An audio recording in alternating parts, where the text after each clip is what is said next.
러시아 극동 지역에서도 가장 동쪽에 위치한 축지반도에는 약 16,000명 정도 되는 축치인들이 살아가고 있습니다.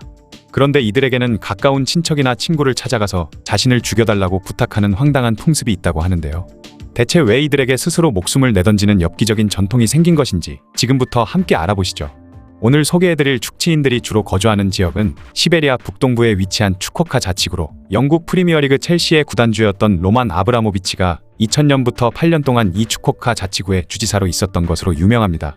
축치인의 기원은 확실하게 밝혀지지는 않았지만 시베리아 동북부 내륙에서 야생순록을 사냥하거나 물고기를 잡던 고대 종족에서 유래한 것으로 추정되죠.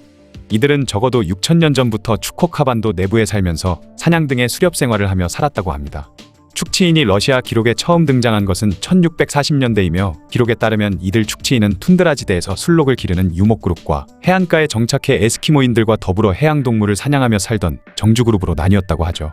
17세기 말 이후부터 콜리마강 하류 지역에서 러시아인과 축치인의 접촉이 계속해서 이루어지면서 러시아에서는 그 지역의 축치인들을 군사적으로 정복하려 시도했지만 결국 그 시도가 실패로 돌아가면서 축치인들에게 모피나 가축 등을 세금으로 받는 야삭을 부과하는 정도로 만족해야 했다고 합니다.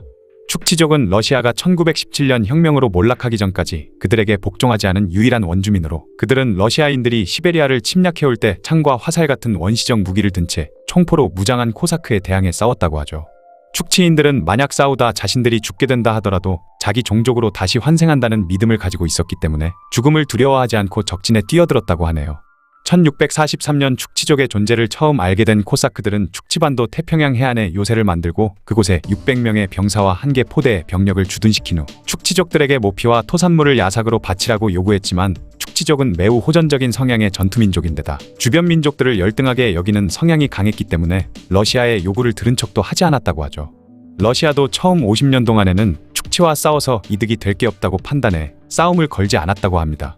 그런데 캄차카 반도가 개척되고 아메리카 식민지가 열리면서 축치 거주지를 지나지 않을 수가 없는 상황이 되었고 1700년대가 되면서 마침내 러시아가 축치족 제압을 시도하게 되죠.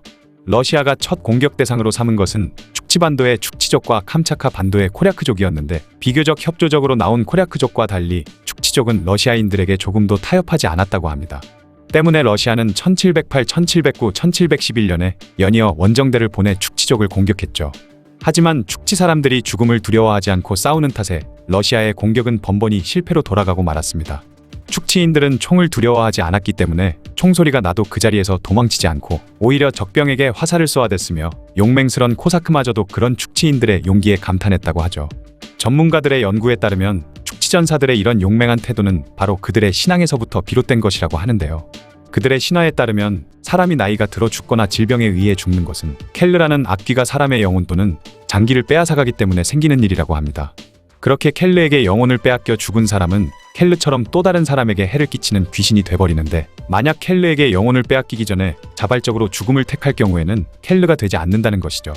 때문에 축치인들은 나이가 많아지거나 중병에 걸리게 되면 아들이나 가까운 친척 또는 친구에게 자신을 죽여달라는 부탁을 하게 되고 그런 부탁을 받은 사람은 그 청을 들어줄 의무를 가지게 되는 관습이 생겨났죠. 게다가 축치족은 조상의 영혼이 자기 집안의 아기로 다시 태어난다는 믿음을 가지고 있었기 때문에 악귀 켈르에게 영혼을 빼앗겨 사람들에게 해를 끼치는 악한 귀신이 되기보다는 자발적인 죽음을 통해 자신의 집안에 다시 환생하기를 원했습니다.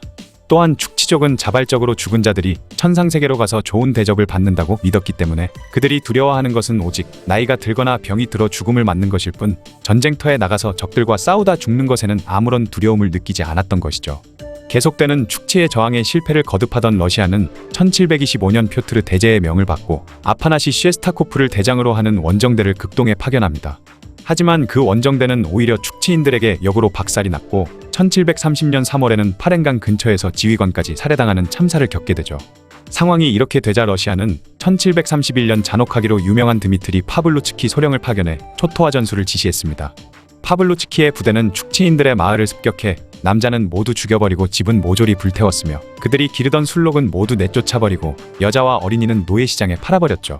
이제 러시아에게 그들은 점령의 대상이 아니라 IS를 말려버려야 하는 존재가 돼버린 것인데요.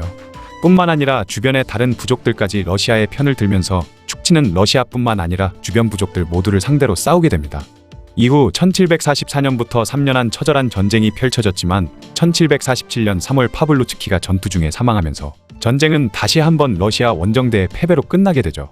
그 후 오랜 세월 대립을 계속하다가 1820년이 돼서야 마침내 러시아가 축치인들을 자신들의 세력에 편입시키는 것을 포기한 채 원하는 만큼의 야삭을 납부받는 정도로 만족하며 끝을 맺게 됩니다. 18세기 후반 시베리아 전체가 러시아 제국에 완전히 정복되었지만 축치인들의 영역만큼은 1930년까지도 완벽하게 점령되지 않았다고 하네요.